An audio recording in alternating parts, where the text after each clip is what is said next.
పరిశుద్ధమైన దేవుని నామమునకు మహిమ కలుగునుగాక. చేరి ఉన్న దేవుని పిల్లలైన మీ అందరికీ మన ప్రభువును రక్షకుడైన యేసుక్రీస్తు నామములో అందరికీ కూడా ప్రత్యేకమైన వందనాలు. నేటి మన వాక్య ధ్యానం కొరకు ద్వితీయోపదేశ కాండము 10వ అధ్యాయం 12-13 వచనాలను చదివి మనం ధ్యానం చేద్దాం. ద్వితీయోపదేశ కాండము 10వ అధ్యాయము 12 నుండి 13 వచనాలు. కాబట్టి ఇశ్రాయేలు నీ దేవుడైన యెహోవాకు భయపడి ఆయన మార్గములన్నిటిలో నడుచుచు ఆయనను ప్రేమించి నీ దేవుడైన యెహోవాను నీ పూర్ణ మనస్సుతోనూ నీ పూర్ణ ఆత్మతోనూ సేవించి నీ మేలు కొరకు నేడు నీకు ఆజ్ఞాపించు యెహోవా ఆజ్ఞలను కట్టడలను అనుసరించి నడుచుకొందునను మాటగాక నీ దేవుడైన యెహోవా నిన్ను మరి ఏమి అడుగుచున్నాడు. నీ దేవుడైన యెహోవా నిన్ను మరేమి అడుగుచున్నాడు. గతంలో కూడా ఒక మారు ఈ వాక్యాన్ని చదివిస్తూ మీతో ఒక మాట అన్నట్లుగా నాకు జ్ఞాపకం ఉంది. మరి మీకు ఎంతవరకు ఉందో లేదో తీరా నేను చెప్పిన తర్వాత మీకు జ్ఞాపకానికి రావచ్చునేమో. అట్లొచ్చినా పర్వాలేదు, సంతోషమే, దేవునికి స్తోత్రం. అదేంటంటే దేవుడు మనలను ఒక మాట అడుగుతున్నాడు. నాకొక మాట ఇస్తావా అని అడుగుతున్నాడు. ఏమడుగుతున్నాడు దేవుడు? చెప్పాలి, మాట్లాడాలి. ఆయన మనల్ని ఏమడుగుతున్నాడు? మరి మనం ఆయన్ని ఏమడుగుతున్నాం? నాకు ఒక మూట ఇస్తావా? మందిరానికి వచ్చినప్పుడల్లా ఏం కావాలి? చెప్పాలి. ఆ లెక్కకైతే ఇవాళ ఉన్న అటెండెన్స్ కంటే నాకు తెలిసి కొన్ని వేల రెట్లు ఉండునేమో. దేవుని పిల్లలారా, యథార్థంగా మాట్లాడితే అసలు ఆయన మనకు మూటలు ఇవ్వకుండానే మన పూటలు గడుస్తున్నాయా? చెప్పాలి. ఆయన మనకు మూటలు ఇవ్వకుండానే మన పూటలు గడుస్తున్నాయా? ద్వితీయోపదేశకాండం 8వ అధ్యాయం ప్రకారం అయితే మీరు భాగ్యము సంపాదించుకొనుటకై మీకు సామర్థ్యము కలుగచేయువాడు ఆయనే. ఆయన మాటలు ఇవ్వబట్టే, మూటలు ఇవ్వబట్టే మన పూటలు గడుస్తున్నాయి. ఈ పూట ముద్ద తిన్నామంటే ఆయన కృపయే. దేవునికి స్తోత్రం. ఎప్పుడు ఇలా అనుకోబాకండి, నాకు ఎప్పుడు ఇచ్చాడు అని. ఉన్నాయన్నీ నీ సొంతమా ఏంటి? ఆయన ఇచ్చినవే. రైట్, మంచిదే. ప్రభు అడుగుతున్నాడు. ఒకసారి వాక్యాన్ని గమనిద్దాం, దేవుని వాక్యాన్ని గమనిద్దాం. ఏమనంటే, నేను నీకు ఆజ్ఞాపించు యెహోవా ఆజ్ఞలను కట్టడలను అనుసరించి నడుచుకొందునను మాటగాక. చెప్పండి, నడుచుకొందునను మాటగాక నీ దేవుడైన యెహోవా నిన్ను మరేం అడుగుతున్నాడు అంటే, ఈ వాక్యాన్ని నేను ఎలా అర్థం చేసుకోవాలంటే, దేవుడు నాకొక మాట ఇస్తావా అని అడుగుతున్నాడు. ఈ వాక్యం ద్వారా మిమ్మల్ని అడుగుతున్నాడు, నాకొక మాట ఇస్తావా అని అడుగుతున్నాడు. ఆ మాట మనం ఇవ్వాలి. ఏంటంట ఆ మాట? ఒక్క మాట చెప్పమంటున్నాడు. ఏమంటున్నాడంటే, నడుచుకుంటాను అని. అదంత భాగ్యం అండి, చెప్పేస్తాం ఇప్పుడే. చెప్పండి మరి, కమాన్, ఏం చెప్తారు? నడుచుకొందునను మాట కాక నీ దేవుడైన యెహోవా నిన్ను మరి ఏమి అడుగుచున్నాడు. దేవునికి స్తోత్రం కలుగునుగాక. చార్లెస్ ఎఫ్ స్టాన్లీ అనే ఓ మంచి దైవజనులు ఆయన ఇలా అన్నారు: క్రీస్తు పోలిక వైపు ముందుకు సాగటానికి మీరు ఏమి నమ్ముతున్నారో దాని ప్రకారం జీవించండి అన్నాడు ఆయన. లివ్ వాట్ యు బిలీవ్ అన్నాడు. ఆ గొప్ప దైవజనుడు చెప్పిన మాట ఏంటి? Live what you believe. నీవు ఏమి విశ్వసిస్తున్నావో ఆ ప్రకారంగా నీవు జీవించు. అలా గనక నీవు జీవిస్తూ ఉంటే క్రీస్తు పోలికలోనికి నీవేమవుతావు? మార్చబడతావు. మంచిది. బైబిల్ అంతటిని మనం గమనిస్తున్నప్పుడు క్రైస్తవ్యము అనేది ఒక నడకతో పోల్చబడింది. చాలా మాటలని ఆత్మానుసారంగా నడుచుకోండి ఉంది కదా బైబిల్ మాట. సత్యమును అనుసరించి నడుచుకోండి, ఉపదేశమును అనుసరించి నడుచుకోండి, ప్రేమ కలిగి. చెప్పండి, ఇవన్నీ బైబిల్ మీరు చదువుతున్నారు కదా, బైబిల్లో ఉన్న మాటలు. ప్రేమ కలిగి నడుచుకోండి, సత్యమును అనుసరించి నడుచుకోండి, ఆత్మానుసారంగా నడుచుకోండి, వెలుగు సంబంధుల వలె నడుచుకోండి. ఇలా మనం చూస్తుంటే నడుచుకోండి, నడుచుకోండి, నడుచుకోండి. సో క్రైస్తవ్యము, Christianity is not at all a religion. Christianity is a walk with Christ. దేవునికి స్తోత్రం. క్రైస్తవ్యం ఏంటి చెప్పండి? క్రీస్తుతో నడక, క్రీస్తును అనుసరించే నడక. ఇదే క్రైస్తవ్యం. సరే, లోకము దీన్ని ఎలా గుర్తించిందో ప్రక్కన పెడదాం. అవగాహన ఉందో అవగాహన లేకో అది ఎలా గుర్తించిందో మనం ప్రక్కన పెడితే, పరిశుద్ధ గ్రంథమైన బైబిల్ ప్రకారం మాట్లాడాలంటే, వాక్యానుసారంగా మాట్లాడాలంటే క్రైస్తవ్యము క్రీస్తుతో నడకయే కానీ అంతకు మించి ఇది మరి ఇక ఏమీ కాదు. క్రైస్తవ్యం యొక్క అంతిమ లక్ష్యము, గురి క్రీస్తు రూపములోనికి, క్రీస్తు సారూప్యమును సంతరించుకోవడమే కానీ అంతకు మించి దీనికి మరి ఇతర వేరే లక్ష్యములు ఏమీ లేవు. దేవుని పిల్లలారా గమనించండి, క్రైస్తవ్యము ఇతరులను ఆహ్వానిస్తుంది. ఎందుకంటే తమ మతస్థుల సంఖ్య పెంచుకోవడానికి కాదు. ఎవరినైనా ఒక వ్యక్తిని క్రీస్తు ప్రభువునందలి విశ్వాసములోనికి రమ్మని అడుగుతున్నామంటే, let us walk with Christ. ఏంటి? మనము క్రీస్తుతో కలిసి నడుద్దాం రమ్మని పిలుస్తున్నాం. ఆయనతో కలిసి మనం నడుస్తున్నప్పుడు మన జీవితాలకు అది ఎంతో ఆశీర్వాదం, మన జీవితాలకు ఎంతో సమాధానము. మనకు ఒక ఉన్నతమైన లక్ష్యం ఉంది. అదేమిటంటే నిత్య జీవము. ఆమేన్, హల్లెలూయా. నిత్య జీవము. మంచిది. మరి క్రైస్తవ్యము నడక అనుకున్నాం కదా. మరి నడక అన్నప్పుడు ఈ ఉదయకాలం ఒక ఆలోచన, ఒక ప్రశ్న ఏంటంటే, నీ నడక ఎలా సాగుతుంది? ఏంటి? క్రీస్తుతో నీ నడక ఎలా సాగుతుంది? How is your walk with Christ? కొత్తగా పెళ్ళైన వాళ్ళు ఎవరన్నా కనపడితే సరి, ప్రశ్నల బాణాలు దగ్గర పెట్టుకొని, ఏంటోయ్ ఎలా ఉంది, ఏంటది వైవాహిక జీవితం, హౌ ఈస్, ఇంగ్లీషు కొద్ది గొప్ప రానివాళ్ళు కూడా, how is your married life? ఏంటంట, how is your married life, వైవాహిక జీవితం ఎలా ఉంది అంటే, వీళ్ళు ఏం ఎక్స్పెక్ట్ చేస్తున్నారంటే, అయ్యో తెలియక చేసుకున్నాను అని చెబుతాడేమోనని ఎక్స్పెక్టేషన్ చేస్తారు. కానీ వాడు అట్ట చెప్పడు, ఆనందంగా ఇట్స్ ఫైన్, ఇట్స్ గుడ్ అంటే, తొలి రోజులు ఇట్టనే ఉంటుందయ్యా, మాకు కూడా అట్టనే ఉంది, ముందుంటుంది ఈ చెప్పడానికి అడుగుతారు. చెప్పడానికి అడుగుతారు? వైవాహిక జీవితం ఎలా ఉంది అన్నారు, వాడు బాగుంది అన్నాడు అనుకో, సంతోషించరు. ఏం చేస్తారు?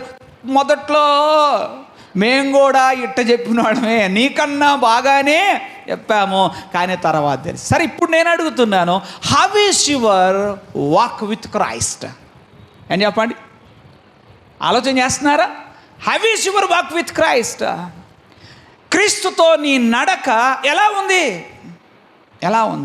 ఎలా ఉందంటే, 4 అడుగులు ముందుకి 2 అడుగులు వెనక్కైతే ఒక రకం, 4 అడుగులు ముందుకి 10 అడుగులు వెనక్కి ఆ టైప్లో ఉంటే కష్టం. దేవుని పిల్లలారా, క్రీస్తుతో మన నడక ఎలా సాగాలంటే, ఈ నడకలో మనం ఆగిపోకుండా సాగిపోవాలి.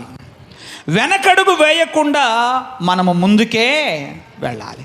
నడకలో ఈ 2 ఉండాలి. ఏం చెప్పండి? క్రీస్తుతో మన నడకలో మనం ఆగిపోయే వారంగా ఉండకూడదు. ఆగిపోవటం అంటే ఏంటి? ప్రభువుని విశ్వసించిన రోజు ఏ స్థాయి భక్తి, విధి విధానాలు, ప్రార్థన, ఇతరత్ర విషయాలు ఉన్నాయో, ఈ రోజుకి కూడా అదే కథ. ఏం చెప్పండి? అదే కథ. ఏమిటి? ఆహారం ఇచ్చావయ్యా, స్తోత్రం చెప్పాలి. ఇల్లు ఇచ్చావయ్యా, వస్త్రం ఇచ్చావయ్యా, స్తోత్రం. ఇల్లు ఇచ్చావయ్యా, స్తోత్రం. ఏం కొదువు రాకుండా చూసుకున్నావయ్యా, స్తోత్రం. ఏ బాధ రాకుండా చూడయ్యా, స్తోత్రం. ఇంకా అదే, అంతకు మించి మరి అది ఏమైనట్లు అలా ఉంటే ఆగిపోయినట్లు. దేవుని పిల్లలారా, క్రీస్తుతో మన నడక ఆగిపోయేదిగా ఉండకూడదు, అలాగే వెనకడుగు వేసేదిగా ఉండకూడదు. ఇది ముందుకు సాగిపోయేదిగా ఉండాలి. అందుకే భక్తులు పాడి ప్రభును స్తుతించారు. మీ అందరికీ వచ్చిన పాటే, నే సాగెద యేసునితో నా జీవిత కాలమంతా, నే సాగెద యేసునితో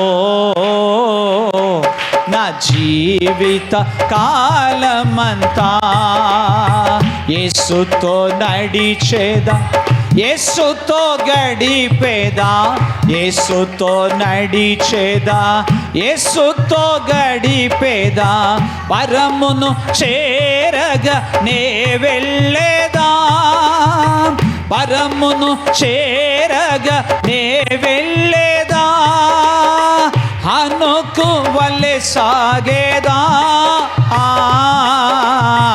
హల్లెలూయా, హల్లెలూయా. క్రీస్తుతో మన నడక ఎలా ఉండాలి? అది ఆగిపోయేదిగా ఉండకూడదు, అది సాగిపోయేదిగా ఉండాలి. 2 అడుగులు ముందుకేస్తే 4 అడుగులు వెనక్కి అన్నట్లుగా మన యొక్క నడక ఉండడానికి వీలు లేదు. మరైతే ఈ రోజున మన విశ్వాస జీవితంలో, విశ్వాస నడకలో, విశ్వాసపు అడుగులు ఎలా ఉండాలి, ఎలా ఉంటే మనం ముందుకు సాగగలమో అనే విషయాల్ని దేవుని లేఖనములో నుంచి మనం గమనిద్దాం. ముందుగా విషయాన్ని అందరూ రూఢిపరచుకోండి. ప్రభు మీ నుంచి, నా నుంచి ఆయన ఏమడుగుతున్నాడు? నాకు ఒక మాట ఇవ్వండి అని అడుగుతున్నాడు. ఏమని? నడుచుకొందునను మాటగాక నీ దేవుడైన యెహోవా నిన్ను మరి ఏమి అడుగుచున్నాడు. ఈ నడుస్తాను అనే మాట ఇచ్చి వెనుదిరిగి చూడకుండా మనం ముందుకే సాగిపోవాలంటే మనం కొన్ని విషయాలను గనక గుర్తుపెట్టుకుంటే ముందుకు సాగిపోవటం సాధ్యమే. ఒక 5 విషయాలను మీకు జ్ఞాపకం చేయాలని ఆశపడుతున్నాను. వీటికి మనం ఈ పేరు పెడదాం, విశ్వాసపు అడుగులు. ఏమడుగులు?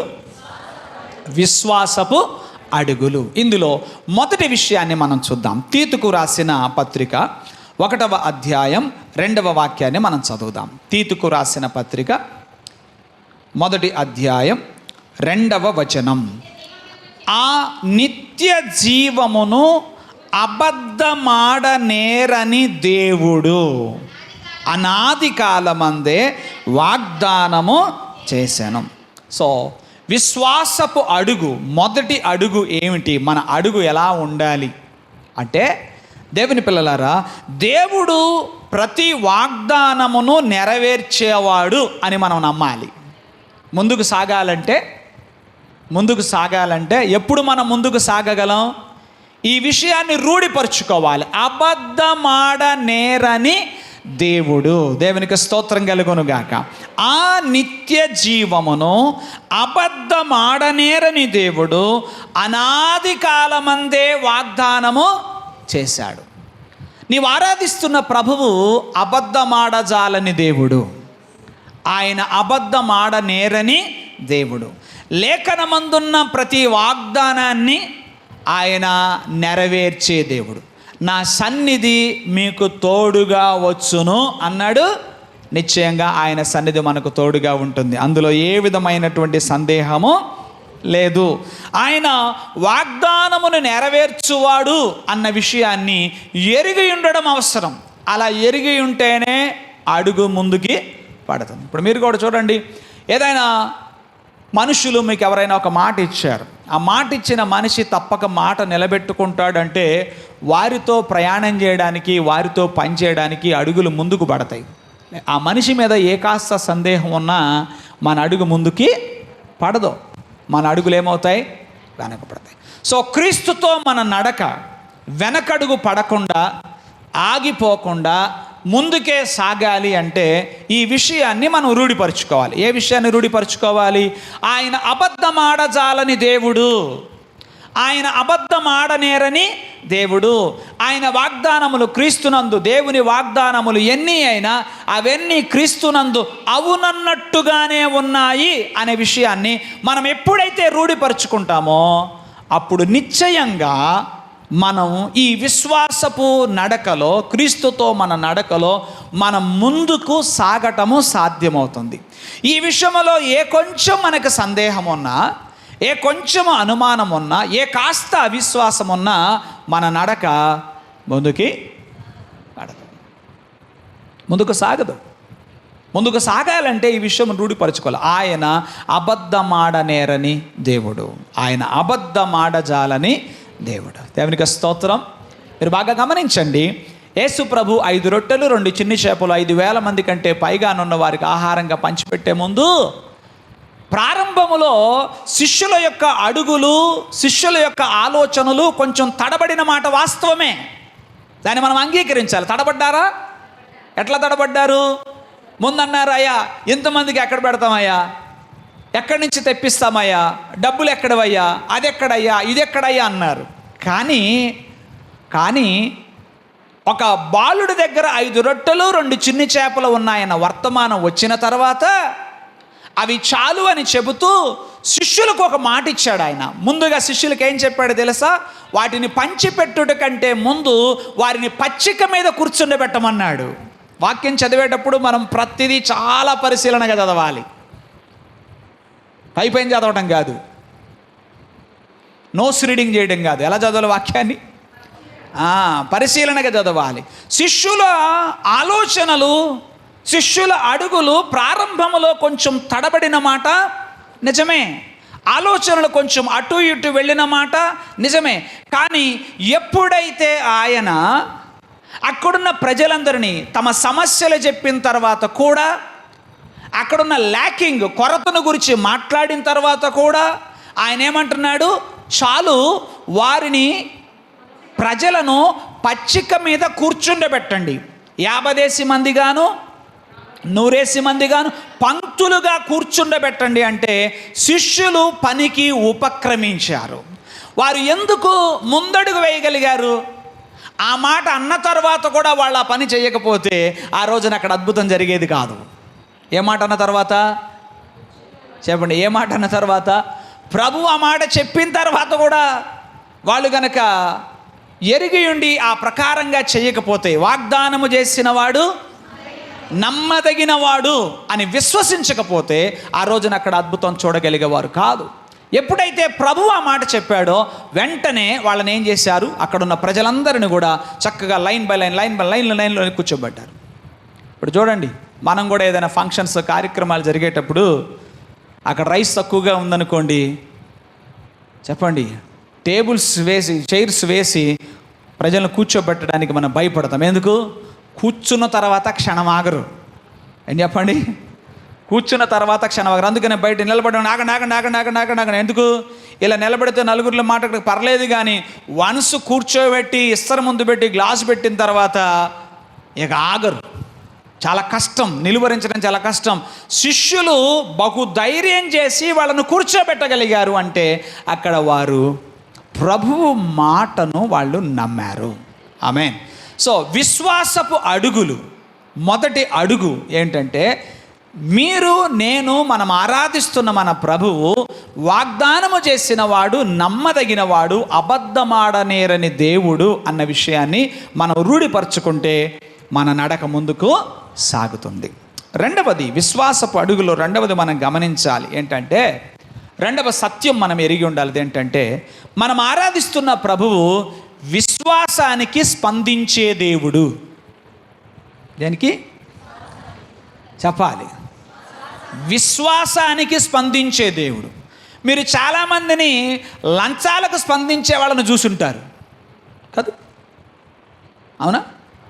కొంతమంది ఉంటారు, లంచము ఇవ్వజోపనంత వరకు స్పందన ఉండదు. మనిషి అన్నవాడు ఒక్కడెక్కడ ఉన్నాడని, ముందున్నది మనిషేనని, మాట్లాడుతున్నాడన్న కూడా కంటి ముందు కనబడదు. కానీ ఎప్పుడైతే కొంచెం, చెప్పండి, ఒకప్పుడు పచ్చనోటు అనేవాళ్ళు, ఇవాళ అన్ని రంగుల్లో ఉన్నాయి. పచ్చనోటు అనలే, పచ్చ నోట్లు ఉన్నాయి, ఎర్ర నోట్లు ఉన్నాయి, పసుపు నోట్లు, అన్ని ఆల్ కైండ్స్ ఆఫ్ కలర్స్ ఉన్నాయి కదా. సో అది ఎప్పుడైతే కొంచెం అలా ఇదవుతుందో వెంటనే ఏమవుతుంది చెప్పండి? స్పందన వస్తుంది. మరి మనుషులు ఇలాంటి వారైతే, ఈ లోకములో ఉన్న అందరూ అనలేం, కొందరు అధికారులు అలాంటి వారైతే ప్రభు దేనికి స్పందిస్తాడు? ప్రభువు దేనికి స్పందిస్తాడు? నీవు ఆరాధిస్తున్న ప్రభువు విశ్వాసానికి స్పందించే దేవుడు. విశ్వాసానికి స్పందించే దేవుడు అని గ్రహించి నీవేం చేయాలంటే ముందుగా నీవు క్రియకు ఉపక్రమించాలి. When you act God will react. దేవునికి స్తోత్రం. ఇది ఎప్పుడు మర్చిపోబాకండి. ఏంటి చెప్పండి? When you act God will react. నీవు స్పందించినప్పుడు ఆయన ప్రతిస్పందిస్తాడు. హల్లెలూయ. నువ్వు దేనికి స్పందించాలి? దేవుని మాటకు స్పందించాలి, దేవుని వాక్యానికి స్పందించాలి. నీవు స్పందిస్తే ఆయన ఖచ్చితంగా ప్రతిస్పందిస్తాడు. హల్లెలూయ. మనము యెహోషువ గ్రంథములో ఈ స్పందన ప్రతిస్పందన అనేదాన్ని చూడొచ్చు. దేనిలో చూడొచ్చు? బైబిల్లో చాలా చోట్ల ఉంది, కానీ స్పష్టంగా మనకి ఎక్కడ కనబడుతుంది అంటే యెహోషువ గ్రంథం. దాని పేరేంటి? బైబిల్ పండితులు ఏం పేరు పెట్టారనుకున్నాం? విజయముల పుస్తకము, బుక్ ఆఫ్ విక్టరీస్ అన్నారు కదా. ఆ విజయముల పుస్తకములో ఈ స్పందన ప్రతిస్పందన, స్పందన ప్రతిస్పందన అనే సిరీస్ కనబడుతుంది. ఆమేన్. హల్లెలూయా. ఒకసారి జ్ఞాపకం చేసుకుందాం. యెహోషువ గ్రంథంలో చాలా విషయాలు ఉన్నాయి, కొన్నిటిని మనం జ్ఞాపకం చేసుకుందాం. రాహాబు స్పందించింది. ఎలా స్పందించింది? How did? ఎలా చేసింది? ఆమె నమ్మింది. ఏమి నమ్మింది? ఇదిగో ఇశ్రాయేలుల దేవుడైన యెహోవా బహు పరాక్రమవంతుడు, ఆయన పరాక్రమశాలి. ఆమేన్. ఆయన పరాక్రమశాలి అని నమ్మి ఆమె ఏం చేసింది? ఆ వేగుల వారు సూచించినట్టుగా ఆ ఎర్రని తొగరు దారమును తన కిటికీకి ఆమె కట్టింది. అంటే ఆమె ఏం చేసింది? She acted out of faith. ఆమె విశ్వాసములో నుండి ఏం చేసి క్రియ చేసింది. ఈ విషయం మనకు స్పష్టంగా హెబ్రీ పత్రికలో కనబడుతుంది. రాహాబు యొక్క విశ్వాసము క్రియలు గల విశ్వాసము అనే సంగతి హెబ్రీ పత్రిక 11వ అధ్యాయములో మనం చూడొచ్చు. ఆమె విశ్వాసమును బట్టి అని 31వ వచనం. విశ్వాసమును బట్టి రాహాబను వేశ్య వేగుల వారిని సమాధానముగా చేర్చుకుంది. వేగుల వారిని ఏం చేస్తుంది? సమాధానముగా చేర్చుకుంది. అంటే ఆమె విశ్వాసము ఏమైంది? స్పందించింది. హల్లెలూయా. When you act. మరి దేవుడు ఎలా ప్రతిస్పందించాడు? ఆమె స్పందనకు దేవుడు ప్రతిస్పందించాడా లేదా? ఎలా ప్రతిస్పందించాడు? రాహాబును ఆమె ఇంటి వారిని అందరినీ రక్షించారు. రైట్. తర్వాత మనం చూస్తే మీరు గమనించండి, మరొక సందర్భాన్ని మీకు జ్ఞాపకం చేస్తాను. యెహోషువ తన జనాంగమైన ఇశ్రాయేలులతో యొర్దానును దాటవలసిన పరిస్థితి వచ్చినప్పుడు దేవుడు వారితో ఏం చెప్పాడంటే, నిబంధన మందసమును మోయు యాజకులు ముందుగా ఏం చేయాలి? సాగాలి. వారు యొర్దాను దగ్గరకు రావాలి, అప్పుడు కార్యం చేస్తాడు. మీరు చూస్తే అక్కడ కూడా యెహోషువ గ్రంథములో మీరు గమనిస్తారు, యాజకుల అరకాళ్ళు నీటి అంచున మునగగానే అని మనం చూస్తాం. నిబంధన మందసమును 3వ అధ్యాయం 15వ వచనం. అప్పుడు ఆ మందసమును మోయువారు, మందసమును మోయు యాజకుల కాళ్ళు నీటి అంచున మునగగానే, దేవునికి స్తోత్రం కలుగునుగాక. హల్లెలూయా. నిబంధన మందసమును మోయు యాజకుల కాళ్ళు నీటి అంచున మునగగానే అంటే వీళ్ళు ఏం చేశారు? దేవుడు వాళ్ళకు ఒక క్రమం చెప్పారు. ఇదిగో యొర్దాను ప్రవాహమునకు మీరు భయపడొద్దు, నేను మీకు త్రోవను సరళం చేస్తాను, మీరు ఇలా ప్రయాణం చేయండి. ముందుగా నిబంధన మందసాన్ని మోసుకుంటూ యాజకులు నడవాలి, యాజకులు వెనక సమస్త ఇశ్రాయేలు జనాంగము నడవాలి. దేవుడు ఒక మాట చెప్పాడు, వాళ్ళు ఏం చేశారు? దానికి స్పందించారు. విశ్వాసమును బట్టి వారు స్పందిస్తే దేవుడు వారి విశ్వాసానికి ప్రతిస్పందించాడు. ఏమిటి ఆయన ప్రతిస్పందన? ఏంటి వీళ్ళ స్పందన? ఏంటి చెప్పాలి? ఏమన్నా వీళ్ళ స్పందన ఏంటి? మాట్లాడండి. వీళ్ళ స్పందన ఏంటి? విశ్వాసంతో ముందుకు సాగటం. సాగు అంటే మనం మీరు చెప్పాలి. సాగు అని దేవుడు అంటుంటే మీ మనసు మిమ్మల్ని ఏమంటుంది? ఆగు.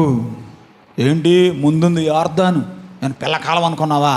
మునిగి సస్తావు అంటే మునిగి సస్తావు, ఆగు అంటుంది.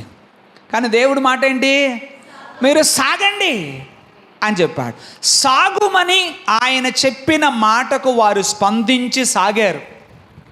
ఇంకా ఇలా చూడొచ్చు మన వాక్యాన్ని. వీరి స్పందన ఇంత అయితే దేవుని ప్రతిస్పందన ఇంత. సో విశ్వాసముతో నువ్వు కాస్తంత రెస్పాండ్ అయితే చాలు, దేవుడు నీకు ఏ స్థాయిలో ప్రతిస్పందిస్తాడో స్పందించిన వాళ్ళకే తెలుస్తుంది. అది అందరికీ అర్థం కాదు. దేవుని వాక్యానికి స్పందించిన వారందరూ ఆయన ప్రతిస్పందన ఎంత గొప్పగా ఉంటుందో మీరు కూడా చూడండి.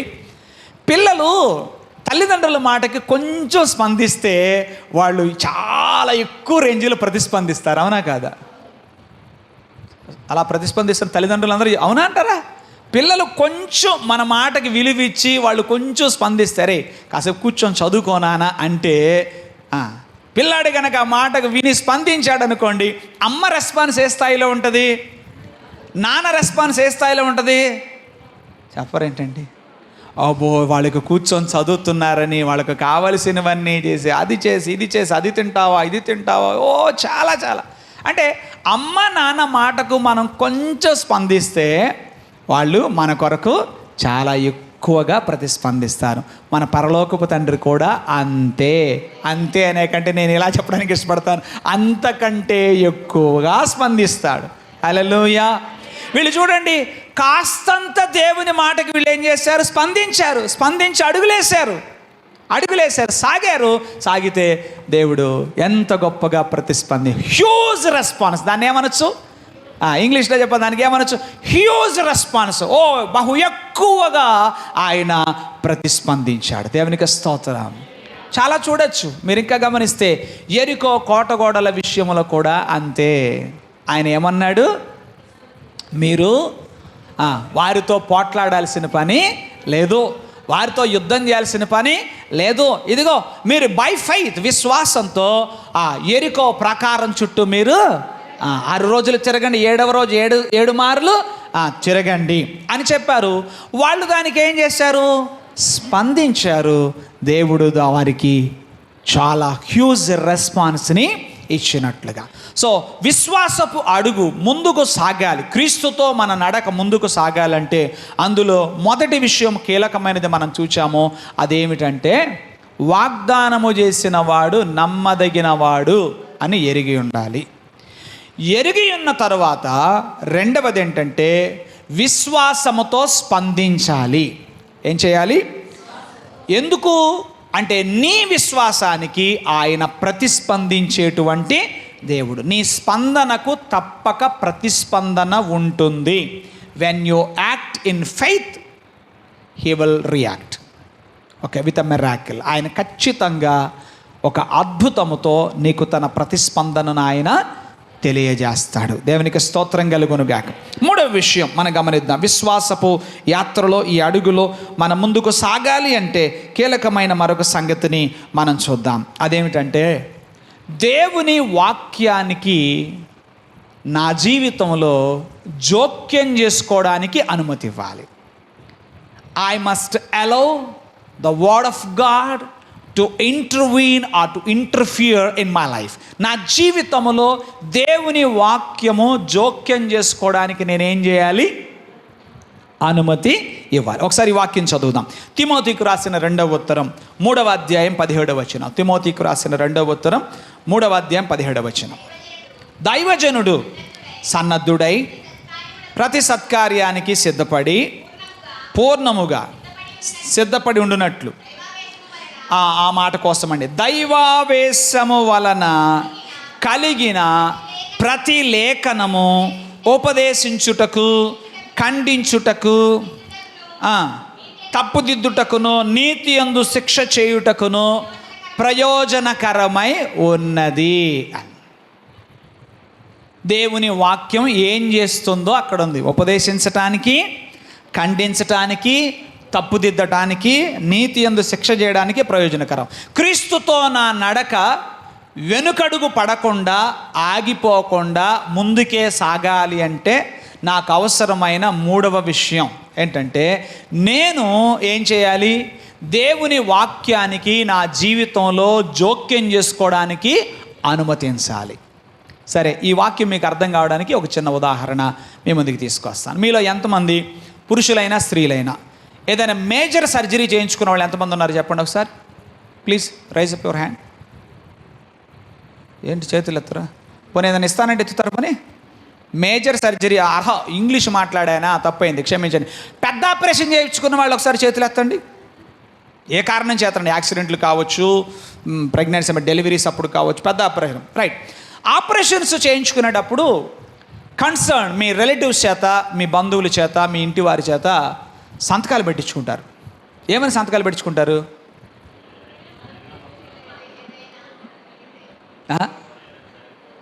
ఏమని సంతకాలు పెట్టించుకుంటారు? అక్కడ ఏముంటుంది అందులో? ఇదిగో ఈ ఆపరేషన్ చేసే క్రమంలో ఇఫ్ సంథింగ్ గోస్ రాంగ్, ఏదైనా సాంకేతిక కారణాలు కావచ్చు, తీరా లోపలికి వెళ్ళిన తర్వాత కొంతమందికి అతి భయం వల్ల ఆగిపోవచ్చు, ఏం జరిగినా పర్వాలేదు ఆపరేషన్ చెయ్యండి ఓకే అని పెడతారా? ఈ సంతకాలు మాత్రం బాగా పెడతారు. ఆ సంతకాలు పెడతారు. ఎప్పుడైనా దేవునికి ఆయన గొప్ప సర్జను, ఏమనంటారు? The master surgeon. నేను ప్రభువునికి పెట్టే పేరేంటి చెప్పండి? ప్రభువుకు పెట్టే పేరు మీరేం పెడతారు? నేను ఇలా పిలుచుకుంటాను ప్రభుని, హీఈస్ ద మాస్టర్ సర్జన్. ఎంత గొప్ప సర్జన్ అంటే ఆయనకి మించిన సర్జన్ ఇంకొకళ్ళు లేరు. ఓకే, ఈ సర్జన్కి నువ్వెప్పుడైనా సంతకం చేసి ఇచ్చావా? ఏం సంతకం? సర్జన్ గారు సర్జరీ చేసే క్రమంలో ఏమైనా పర్వాలేదు, మీరు మాత్రం సర్జరీ చేయండి అని ఎప్పుడైనా ఇచ్చారా? నేను అంటాను, ఎందుకు తీసుకుంటారు సర్జన్స్? చంపడం కోసం తీసుకోరు సుమా. నువ్వు ఎలాగో సంతకం పెట్టావు కదా, లోపల తీసుకుని వాళ్ళని చంపేస్తుంటారా? ఏ డాక్టర్ని అలా చేస్తాడా? చెప్పరండి, మాట్లాడాలి. ఎందుకు పెట్టించుకుంటారా సంతకం? చంపడానికి పెట్టించుకుంటారా? అడగండి ఏ డాక్టర్ గారు ఇలా ఎందుకు పెట్టించుకుంటారండి? మీరు ఆపరేషన్లు చేసేటప్పుడు సంతకాలు ఎందుకు పెట్టించుకుంటారండి? ఇలాగా చంపడానికైతే కానే కాదు. అయితే ఆ ప్రక్రియలో స్వేచ్ఛ కొరకు, ఇప్పుడు మీరు ఎవరికైనా ఒక పని చెప్పినప్పుడు, ఇదిగో బాబు, తమ్ముడు, అన్న, చూడు, ఈ పని చేయడానికి నీకు స్వేచ్ఛ ఉంది. 4 రాళ్ళు పగిలిపోయినా చెప్పండి పర్వాలేదు, ఓ 10 రూపాయలు నష్టమైనా పర్వాలేదు, కొంత ఇబ్బంది అయినా పర్వాలేదు అని మనం ఎప్పుడైతే అనుమతిస్తామో పని చేసేవాడు స్వేచ్ఛతో పని చేయాలి. సో దేవుడు నీ విషయములో స్వేచ్ఛతో పని చేయాలి. దేవుని వాక్యం స్వేచ్ఛగా పని చేయాలంటే మాస్టర్ సర్జన్కి నీ కన్సర్న్ తెలియపరచాలి. నువ్వు ఇవ్వాలి. ఏమని ఇవ్వాలి? ఎంతకైనా జోక్యం చేసుకోవచ్చు, ఎప్పుడైనా జోక్యం చేసుకోవచ్చు, పగలైనా జోక్యం చేసుకోవచ్చు, రాత్రైనా చేసుకోవచ్చు, నలుగురిలో అయినా జోక్యం చేసుకోవచ్చు, ఒంటరిగా ఉన్నప్పుడు జోక్యం చేసుకో. You have full rights. ఒక సర్జన్కి నీవు ఇచ్చినంత జోక్యం చేసుకోవడం. సపోజ్ అనుకుందాము, ముందు ఏదో ఇక్కడ చిన్న గడ్డ, అక్కడో ఎక్కడో పులిపురి లాంటి చిన్న గడ్డ ఉంది, అదే కదా అని 1 సెంటీమీటరే కట్ చేద్దాం అనుకున్నారు. లోపలికి వెళ్ళిన తర్వాత ఇంకో 2 మీటర్లు కట్ చేయాల్సి వచ్చింది. బయటకు వచ్చి మమ్మల్ని అడగాల? నిన్ను అడిగలే పడిపోతారు. ఈలోపు ఎంతో రక్తస్రావం జరగవచ్చు. అందుకనే ముందే నీతో ఏం పడించుకుంటారు? లోపలికి తీసుకెళ్తున్నాం, అవసరాన్ని బట్టి ఇంకొంచెం లోపలికి కట్ చేయొచ్చు, అవసరాన్ని బట్టి కొన్ని తీసేయచ్చు. ఏం మాట్లాడరేంటండి? అర్థమవుతుందా? ఎప్పుడు హాస్పిటల్ చుట్టూ తిరిగేవాళ్ళేగా, ఎందుకు అర్థం కావి? కమాన్ చెప్పండి. ఇవన్నీ నాలెడ్జ్ ఉంది కదా, సంతకాలు పెడుతున్నాం కదా. మరి దేవునికి, మాస్టర్ సర్జన్కి ఆయన వాక్యము నా జీవితంలో జోక్యం చేసుకోవడానికి నేను అనుమతిస్తే క్రీస్తుతో నా నడక ముందుకే సాగుతుంది. ఇది వెనకడుగు పడదు. హల్లెలూయా. ఆగిపోను. కొంతమంది ఆగిపోవడానికి కారణం ఏంటంటే వాక్యం ఎక్కువగా జోక్యం చేసుకుంటుంది. ఏం చేస్తాం చెప్పండి? వాక్యం జోక్యం ఎక్కువైంది, అందుకని మనం ముందుకి సాగలేకపోతున్నాం. విశ్వాసపు యాత్ర, నా విశ్వాస ఓడ, నా పయం, నా యాత్ర, ఎన్నో పాటలు ఉన్నాయి. ఇది ఆగిపోకుండా సాగిపోవాలి అని అంటే కావలసిన మూడవ విషయం, దేవుని వాక్యానికి జోక్యం చేసుకునేందుకు మనం ఏం చేయాలి? అనుమతి ఇవ్వాలి. 3 విషయాలు మీకు చెప్పాను. మొదటిది, వాగ్దానం చేసిన వాడు నమ్మదగిన వాడని ఎరిగి ఉండాలి. రెండవది, విశ్వాసంతో నువ్వు స్పందించాలి. నువ్వు స్పందిస్తే దేవుడు ఖచ్చితంగా ప్రతిస్పందిస్తాడు. మూడవది, దేవుని వాక్యానికి జోక్యం చేసుకునేటందుకు ఒక సర్జన్కి నువ్వు ఎలాగా ఫుల్ రైట్స్ ఇస్తున్నావా? సర్జన్కి ఫుల్ రైట్స్ ఇస్తున్నారు కదా, ఇస్తేనే చేస్తారు కదా, రైట్? అలా మనం దేవునికి కూడా ఏం చేయాలి? దేవుని ఆత్మకు కూడా మనం ఏం చేయాలి? ఇవ్వాలి. అందుకనే ఉపదేశించుటకు, ఖండించుటకు, తప్పుదిద్దుటకు, నీతి యందు శిక్ష చేయుటకును ప్రయోజనకరమై ఉన్నది. ఒక సర్జనికి నువ్వు స్వేచ్ఛ ఇచ్చినప్పుడు అతడు స్వేచ్ఛగా నీ మేలు కొరకు ఆయన పని చేస్తాడు. అంతేగాని సంతకం పెట్టించుకునేది చంపడానికి కాదు. అది గుర్తుపెట్టుకోవాలి. అలాగే దేవుడు నిన్ను ఒక మాట అడుగుతున్నాడు. ఈ మాట నువ్వు ఇవ్వాలి. ఏంటా మాట? ప్రభువా, నా విషయమై జోక్యం చేసుకో. నీ వాక్యము నా జీవితంలో జోక్యం చేసుకోవడానికి నేను అనుమతిస్తానంటే అర్థం ఏంటంటే హృదయములోనికి వాక్యము రానివ్వాలి. మరి నేనెప్పుడు కొలవలేదు. ప్రాచీన కాలంలో ఉన్న కొందరు భక్తులు వాళ్ళు చెప్పిన మాటల జ్ఞాపకం వచ్చినప్పుడు వాళ్ళ చమత్కారపు మాటలు చాలా అవి పొడి చేసినట్టుగా ఉంటాయి. ఆయన అంటాడు, ఓ దైవజనుడు ఎప్పుడు వాక్యం బోధించినా ఇలా బోధించేవాడట ప్రసంగం చేసేటప్పుడు, అమ్మలారా అయ్యలారా, వాక్యాన్ని ఇంకొక అడుగు లోపలికి పోనివ్వండి అని. ఆయన అంచనా ఏంటంటే చెవికి హృదయానికి అడుగు దూరం అంటాడు. ఏంటి? చెవికి హృదయానికి అడుగు, వాక్యము ఇంకొక అడుగు లోపలికి పోని. జోక్యం చేసుకోవడానికి నువ్వు అనుమతిస్తే, దేవునికి స్తోత్రం, ఆయనకు స్వేచ్ఛనిస్తే నీ విశ్వాస యాత్ర ముందుకే సాగిపోతుంది. దేవునికి స్తోత్రం కలుగునుగాక. హల్లెలూయా. 4వ విషయం మనం చూద్దాం. ఈ యాత్రలో మనం ముందుకు సాగాలి, ఈ నడకలో మనం ముందుకు సాగాలంటే హెబ్రీ పత్రిక 4వ అధ్యాయం 16వ వచనం. హెబ్రీ పత్రిక 4వ అధ్యాయం. కనుక మనము కనికరింపబడి సమయోచితమైన సహాయము కొరకు కృప పొందునట్లు ధైర్యముతో కృపాసనమునొద్దకు చేరుదము. ఎలా చేరాలంట? కృపాసనమునొద్దకు ఎలా చేరాలట? ధైర్యముతో కృపాసనమునొద్దకు చేరుదము.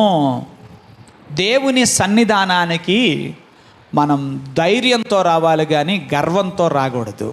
గతంలో కూడా మీకు దీని వివరణ ఇచ్చాను. గర్వంతో ప్రార్థన చేయడానికి, ధైర్యంతో ప్రార్థన చేయడానికి ఎట్లా తేడా? How can I know? నేను ఎలా తెలుసుకోగలను? నేను ధైర్యంతో ప్రార్థన చేస్తున్నానా, గర్వంతో ప్రార్థన చేస్తున్నాననే సంగతి నాకు ఎలా తెలుస్తుంది? Very simple. ధైర్యంతో ప్రార్థన చేయడం అనేది పూర్తిగా దేవుని యొక్క సామర్థ్యము మీద నమ్మకం పెట్టుకొని ప్రార్థన చేయటం. గర్వంతో ప్రార్థన చేయడం అంటే అప్పటికే నీవు సాధించిన నీ అచీవ్మెంట్స్, నీవు సాధించిన వాటిని బట్టి నువ్వు నాకు తప్పక ఆన్సర్ ఇవ్వాలి అని ఆయన అడగటం అన్నమాట. దీన్ని సింపుల్గా చెప్పాలంటే పరిసయుడు ఆ సుంకరి ప్రార్థన ఉపమానం ఉంది కదా, యేసుప్రభు చెప్పింది. పరిసయుని ప్రార్థన ఎలా ఉంది? నేను ఉపవాసం ఉంటున్నాను, నేను దశమ భాగాలు ఇస్తున్నాను, నేను అది చేస్తున్నాను, నేను ఇది చేస్తున్నాను అంటూ మాట్లాడాడు. కానీ సుంకరి ఎలా వేడుకున్నాడు? ఆకాశము తట్టు కన్నులెత్తుటకైనను నేను యోగ్యుడను కానయ్య అంటూ గుండెలు బాదుకుంటూ తాను కరుణించుమని ప్రార్థన చేస్తున్నాడు. కనికరిస్తాడన్న ధైర్యం ఉంది. దేవునికి స్తోత్రం కలుగునుగాక. హల్లెలూయా. సో విశ్వాస యాత్రలో మన అడుగులు ముందుకు సాగాలి అని అంటే అందుకు మనకు అవసరమైన విషయం ఏంటంటే ధైర్యము కావాలి. ఆయన కృపాసనుడు. ఎందుకంటే నేను ఎప్పుడు ఏ సహాయం అని అడిగినా ఆయన దగ్గర ఏముందట? ఆ మాటలు 2 విషయాలు అక్కడ ఉన్నాయి. గనుక మనము కనికరింపబడి, ఆయన సన్నిధిలో ఏముంది? కనికరం ఉంది, కృప ఉంది. 2 things are available in the presence of the Lord. దేవుని సన్నిధిలో 2 విషయాలు మనకు లభ్యమవుతాయి. ఒకటి కనికరము లభ్యమవుతుంది, రెండవది కృప లభ్యమవుతుంది. కనికరం అంటే ఏంటి తెలుసు కదా మీకు. నీవు శిక్షకు పాత్రుడవైనను, నిన్ను శిక్షించక నీ ఎడల జాలితో దయతో ఆయన నిన్ను కనికరించి విడిచిపెట్టువాడు. అది ఆయన సన్నిధిలో ఉంది. సో ఆయన కనికరం గలవాడు కాబట్టి నువ్వు ధైర్యంగా వారి దగ్గరకు పిల్లలు ఎలాంటి తల్లిదండ్రుల దగ్గరకు చెప్పండి? ఏ పిల్లలు తమ తల్లిదండ్రుల దగ్గరకు ధైర్యంగా రాగలరు? అమ్మకు కాస్త కనికరం ఉంది అంటే బిడ్డలు అన్ని విషయాలు అమ్మతో నాన్నతో చెప్తారు. మా నాన్నకి కనికరం ఉండదంటే పిల్లలు ఏ విషయాన్ని ధైర్యం చేసి చెప్పరు. సో మనం ఏం చేయాలి చెప్పండి? కనికరము కలిగి ఉండాలి. కృపను మన అక్కడదే ఉంది గనుక మనము కనికరింపబడి సమయోచితమైన సహాయం కొరకు కృప పొందునట్లు ఆయన సన్నిధికి నువ్వు రావచ్చు. నువ్వు వెనకడుగు వేయాల్సిన పని లేదు. నిజమే, ప్రభుతో నడిచే విషయంలో కొన్నిసార్లు మన అడుగులు తడబడతాయి, మన అడుగులు తొట్టిల్లుతాయి. కొన్ని తప్పిదాలు, కొన్ని దోషాలు, కొన్ని పాపాలు నీ జీవితంలో కలగచ్చు. అందుకని వెనకడుగు వేస్తావా? అదేగా నేను చెప్పాను, వెనకడుగు పడకుండా ఆగిపోకుండా ముందుకే సాగాలంటే మీరు నేను తెలుసుకోవలసిన విషయాలను మనం చెప్పుకుంటూ వస్తున్నాం, ధ్యానం చేస్తూ వస్తున్నాం. అందులో 4వది ఏంటంటే ఆయన దగ్గర కనికరం ఉంది. ఆయన కనికరం గల దేవుడు, కృపగల దేవుడు. కాబట్టే కదా పేతురు ముందడుగు వేయగలిగాడు. ఆయన క్షమిస్తాడు అన్న విషయం తెలియబట్టే కదా ఎరుగనని బొంకినప్పటికీ కూడా ధైర్యంతో ఏం చేయగలిగాడు? ఆయన కృపాసనమునకు చేరినప్పుడు తన కనికరమును తన కృపను చూపించి పేతురుని ఏం చేశాడు? అద్భుతంగా ఆయన వాడుకున్నాడు. దేవుని బిడ్డ, నువ్వు ఆగిపోవద్దు నీ విశ్వాసయాత్ర. నిజమే, నీ నడకలో కొంత తడబడ్డావు, నీ నడకలో కొంత తొట్టిల్లావు, కొంత వెనుకడుగు వేసావు, కొన్ని దోషాలు, కొన్ని పాపాలు మూటగట్టావు, అవునా, సంపాదించావు. అయితే వాటిని బట్టి నువ్వు వెనకడుగు వేయద్దు. నువ్వు ఆయన దగ్గరకు వస్తే ఆయన నిన్ను కనికరిస్తాడు, ఆయన నీకు కృప చూపిస్తాడు. సో నీవు నీ పాపముల విషయమై క్షమాపణ పొంది పాప క్షమాపణ నిశ్చయతతో నువ్వు ముందుకు సాగిపోవడానికి ఆయన నీకు సహాయం చేసేవాడు. కొంతమంది ఏమంటారంటే ఇంత చేసిన తర్వాత ఇంకా దేవుడు నన్ను క్షమిస్తాడంటారా? ఇంకెందుకులేండి, నేను వెనుకకే వెళ్ళిపోతాను, ఇక వద్దండి, కష్టమేనండి. అందుకే ఈ 4 విషయంలో గుర్తుపెట్టుకోవాలి. ఎప్పుడు నీ జీవితంలో ఎప్పుడైనా ఏదైనా తడబాటు తొట్టిల్లడం జరిగితే నీకు సంగతి తెలిస్తే నువ్వు ఆగిపోవు, ఆయన దగ్గర పరుగులు పెడతావు, నువ్వు ముందుకే వెళతావు, కానీ వెనుకడుగు వేయవు. కనుక మనము కనికరింపబడి సమయోచితమైన సహాయం కొరకు కృప పొందినట్లు ధైర్యముతో కృపాసనమునొద్దకు చేరుదము. ఇక చివరిగా 5వ విషయాన్ని మీ ముందుకు తీసుకొచ్చి నేను ముగిస్తాను. యోహాను సువార్త 14వ అధ్యాయం 17వ వచనాన్ని మనం చూద్దాం. యోహాను సువార్త 14వ అధ్యాయం 17వ వచనం. లోకం ఆయనను చూడదు, ఆయనను ఎరుగదు గనుక ఆయనను పొందనేరదు. 26వ వచనం కూడా చదువుదాం. ఆదరణకర్త అనగా తండ్రి నా నామమున పంపబోవు పరిశుద్ధాత్మ సమస్తమును మీకు బోధించి నేను మీతో చెప్పిన సంగతులన్నిటినీ మీకు జ్ఞాపకం చేయను. పరిశుద్ధాత్మని నడిపింపును మనం అంగీకరించాలి. నేను అంగీకరించాలి పరిశుద్ధాత్మ నడిపింపును, ఆయన నడిపింపును మనము అంగీకరించినప్పుడు మనం ముందుకు సాగటం సాధ్యమవుతుంది. 5 విషయాలు చాలా కీలకమైనవి. దేనికి సంబంధించి? క్రీస్తుతో మన నడక. క్రీస్తుతో మన నడక వెనుకడుగు పడకుండా ముందుకు సాగిపోవటానికి ఈ 5 విషయాలు కీలకమైనవి. వీటిని మనం విశ్వాసపు అడుగులు అని పిలుచుకుంటున్నాం. ఓకే, అందులో నెంబర్ 1 మొట్టమొదటిది వాగ్దానము చేసిన వాడు నమ్మదగిన వాడు అని ఎరిగి ఉండాలి. 2వది నేను విశ్వాసముతో స్పందించాలి, అప్పుడు ఆయన ప్రతిస్పందనని నేను ఖచ్చితంగా చూడగలను. నెంబర్ 3 మూడవది చెప్పాలి, దేవుని వాక్యానికి నా జీవితంలో ఫుల్ రైట్స్ ఇవ్వాలి, జోక్యం చేసుకోవడానికి నేనేం చేయాలి? అనుమతించాలి. 4వది మనకు ఆయన దగ్గర కనికరం ఉంది, కృప ఉంది. ఏదేని కారణం చేత నీ అడుగులు తడబడ్డాయా? నీ యాత్రలో తొట్టిల్లావా? తొట్టుపడ్డావా? ఆ కారణం చేత ఇక అక్కడతో ఆగిపోవడం కాదు, అక్కడతో ఆగిపోవడం కాదు.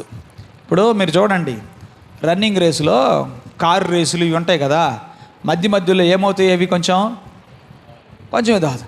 అయితే వాళ్ళు ఏం చేస్తారు, ముందుకు సాగాలనుకున్నవాడు మరలా తిరిగి వేస్తాడు. కొంతమంది అక్కడే ఏం చేస్తారు, ఆగిపోతారు. మీరు చూడండి, వాళ్ళ ఉన్నత విద్యను అభ్యసించిన వాళ్ళలో ఎవరు ఎన్నడూ ఫెయిల్యూర్ చూడలేదా? 10th ఫెయిల్ అయిన వాళ్ళు లేరా? కొంతమంది కలెక్టర్లే సాక్ష్యం చెప్తున్నారు, వన్స్ అపాన్ ఏ టైం నేను 10th కొంతమంది సైంటిస్టులు చెప్తున్నారు. మరి వాళ్ళు ఫెయిల్ అయినా సైంటిస్టులు ఎలా అయ్యారు? వాళ్ళు ఫెయిల్ అయినప్పటికీ అలా ఎలా కాగలిగారంటే వాళ్ళు నేర్చుకున్నది ఒకటే, ఈ ఫెయిల్యూర్ను బట్టి నేను ఇక్కడ ఆగిపోకూడదు, వెనుకడుగు వేయకూడదు. మార్కులు రాలేదని పోయారే ఇక బాబా నిద్ర పదరా ఏం చేద్దాం అంటూ కాదు, ముందుకు పోయి. అలాగే విశ్వాస జీవితంలో కూడా ఎక్కడైనా నువ్వు తడబడితే తొట్టిల్లితే ఆయన దగ్గర కృపా కనికరాలు ఉన్నాయి కనుక నువ్వు ముందుకు ఈ సత్యం తెలిస్తే నువ్వు ఆగిపోవు. ఏ సత్యం తెలిస్తే? ఆయన కృపగలవాడు, కనికరము గలవాడు అన్న విషయం నువ్వు తెలిస్తే క్రీస్తుతో నీ నడక ఆగిపోదు, అది వెనుకడుగు పడదు, అది ముందుకు సాగుతుంది.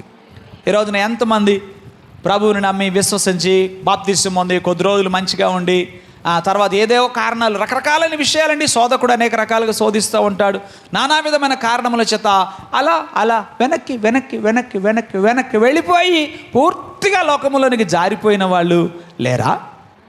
ఎంతోమంది ఉన్నారు. అలా వెళ్ళిపోయిన వాళ్ళ గతి ఇస్కరియోతు యూదా గతి అవుతుంది. అలా కాకుండా పేతురు వలె ముందుకొస్తే కనికరింపబడి సమయోచితమైన సహాయం పొందుకొని కృప పొందుకొని ముందుకు సాగడానికి అవకాశం ఉంది. దేవునికి స్తోత్రం. చివరిగా పరిశుద్ధాత్మ నడిపింపును మనం అంగీకరించాలి. క్రీస్తును పోలి నడుచుకోవడానికి పరిశుద్ధాత్ముడు మనకు సహాయం చేస్తారు, ఆయన మనల్ని నడిపిస్తారు. ఆయన నడిపింపును మనం అంగీకరించినప్పుడు ఈ యాత్రలో మనం ముందుకు సాగిపోగలం. తలలు వంచండి, ప్రార్థన చేసుకుందాం. ప్రభువా, ఈ ఉదయకాలం మీరు మాకు అనుగ్రహించిన వర్తమానం కొరకు స్తోత్రము నాయనా. దైవజనుడైన మోషే ఇశ్రాయేలు జనాంగముతో మాట్లాడుచు, మీరు ఆయన మాట ప్రకారం నడుచుకొందునను మాటగాక మరి ఏమి యెహోవా మిమ్మును అడుగుచున్నాడు అని ప్రశ్నించాడు. ప్రభువా, ఈ రోజున ఈ వాక్యాన్ని మా ముందుకు తీసుకొచ్చి మమ్మల్ని అందరినీ కూడా నాకొక మాట ఇవ్వండి అంటూ సవాలు చేశారు. ప్రభువా, నీకు మాట ఇచ్చి నెరవేర్చగల వారముగా ఉండడానికి మాకు సహాయం చేయండి నాయన. నువ్వు మమ్మల్ని నడిపించే నాయకుడవు తండ్రి. నీతో కూడా నడుస్తున్న ఈ నడకలో, ఈ విశ్వాస జీవితములో మా అడుగులు వెనుకకు పడకుండా, మేము ఉన్న చోట ఆగిపోకుండా ముందుకు సాగిపోవాలంటే మాకు ఏమేమి అవసరమో ఇవాళ జ్ఞాపకం చేశారు తండ్రి. మీరు మాకు జ్ఞాపకం చేసిన సంగతులన్నిటినీ మరియ ఎలాగున నీ మాటలు తలపోసుకొనుచు తన హృదయములో భద్రము చేసుకొనినదో అలాగే ఈ మాటలను మేమును తలపోసుకొనుచు భద్రం చేసుకుని మరియ ధన్యురాలు అయినట్టుగా, మరియయే కాదు మరి ఎందరూ నీ మాటలు తమ హృదయమందు దాచుకొని తలపోసుకున్నారో వారందరూ ధన్యులయ్యారు. అలాంటి ధన్యులయ్యే వరుసలో నన్ను మమ్ములను ఉంచండి. వినిన వాక్యము 30 100 60 అయా ప్రతివారి హృదయ క్షేత్రములలో చక్కగా నాటబడి ఫలించుటకు సహాయము చేయమని యేసు పేరట వేడుచున్నాము తండ్రి. ఆమెన్.